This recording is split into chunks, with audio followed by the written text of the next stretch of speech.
কলকাতার রাজ্জাক খুনের ঘটনায় দোষীদের গ্রেপ্তারের দাবিতে প্রতিবাদ মিছিল তৃণমূল কংগ্রেসের পক্ষ থেকে। যদিও বা এই ঘটনায় 7 জনকে গ্রেপ্তার করেছে কলকাতা পুলিশের উত্তর কাশীপুর থানার পুলিশ। বুধবার ভাঙড়ের নতুন ব্রিজ থেকে ঘটকপুকুর পর্যন্ত একটি প্রতিবাদ মিছিলের পাশাপাশি প্রতিবাদ সভা অনুষ্ঠিত হয় ঘটকপুকুর চৌমাথাতে। আর এই প্রতিবাদ সভাতে যোগ দিতে ভোগালী, বলিরহাট, বাউতা, ভগবানপুর সহ একাধিক অঞ্চল থেকে তৃণমূল কর্মী সমর্থকরা এই প্রতিবাদ সভাতে যোগদান করেন। এদিনের এই প্রতিবাদ মিছিলের সামনে দাঁড়িয়ে নেতৃত্ব দিতে দেখা যায় ক্যানিং পূর্বের বিধায়ক শওকত মোল্লাকে। এই মিছিল থেকে আইএসএফ সিপিএম এর দিকে আঙুল তোলেন শওকত মোল্লা। পাল্টা কটাক্ষ করতে চাইলেন না আইএসএফ বিধায়ক নওশাদ সিদ্দিকী। প্রতিবাদ মিছিল ক্যালকাটা পুলিশের বিরুদ্ধে যে কেন মোফাজ্জল খানকে মোল্লাকে অ্যারেস্ট করা হলো জবাব দাও এই বলে করবে নাকি মমতা ব্যানার্জির বিরুদ্ধে মিছিল করবে?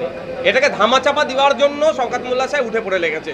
তবে আমি একটা কথা বলছি, শওকত মোল্লা সাহেবকে যদি জিজ্ঞাসাবাদ করা যায় এই খুনের অনেক রহস্য উন্মোচন হতে পারে। আমাদের একটাই দাবি, আমরা প্রথম থেকে বলে আসছি, এই খুনের সঙ্গে যারা জড়িত তাদের প্রত্যেককেই দৃষ্টান্তমূলক শাস্তির ব্যবস্থা করতে হবে এবং এখনো পর্যন্ত যারা ধরা পড়েনি তাদেরকে অবিলম্বে গ্রেপ্তার করতে হবে।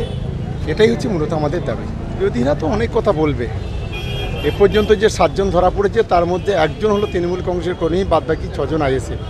আমরা প্রথম দিন থেকে বলছিলাম যে আইএসএফ আশ্রিত সমাজ বিরোধীদের মদতে, আইএসএফের মদতে এই ঘটনা ঘটেছে। যত দিন যাচ্ছে তত কিন্তু পরিষ্কার হয়ে যাচ্ছে যারা গ্রেপ্তার হচ্ছে সবই আইএসএফের কর্মী। তো বুঝতে পারলে আজকের আমরা কি রাজ্জাককে হারাতাম? আজকে যেভাবে পরিকল্পিতভাবে এই ধরনের ঘটনা কেউ ঘটাবে আমরা ঘৃণা করে বুঝতে পারিনি। আমরা বুঝতে পারলে তো ওকে সতর্ক করতে পারতাম।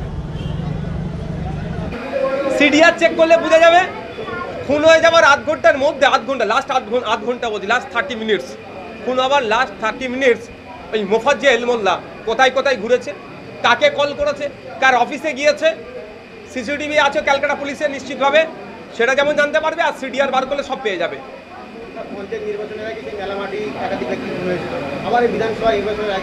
আমি ভাঙড়ের জনপ্রতিনিধি হিসাবে আমি চাই এগুলো মুক্ত হোক, এগুলো নয় আর নয়। ভাঙড়ের মানুষ ক্ষতিগ্রস্ত হচ্ছে, যাকে খুন করেছে তার ছোট 2 বাচ্চা আছে, তার ভবিষ্যৎ কোথায়? আমি এই হিংসা, এই খুনের পক্ষে নয়, কোনোদিন ছিলাম না, থাকবো না। আমি চাই এগুলো বন্ধ। আমি খুব ব্যথিত, মর্মাহত। দুর্ভাগ্য আমার হাতে ল অ্যান্ড অর্ডার নয়, ওই জন্য এগুলোকে আটকাতে পারছি না। ল অ্যান্ড অর্ডার থাকলে ভাঙড় কেন সারা রাজ্যের এই নোংরামিগুলো বন্ধ করে দিতাম।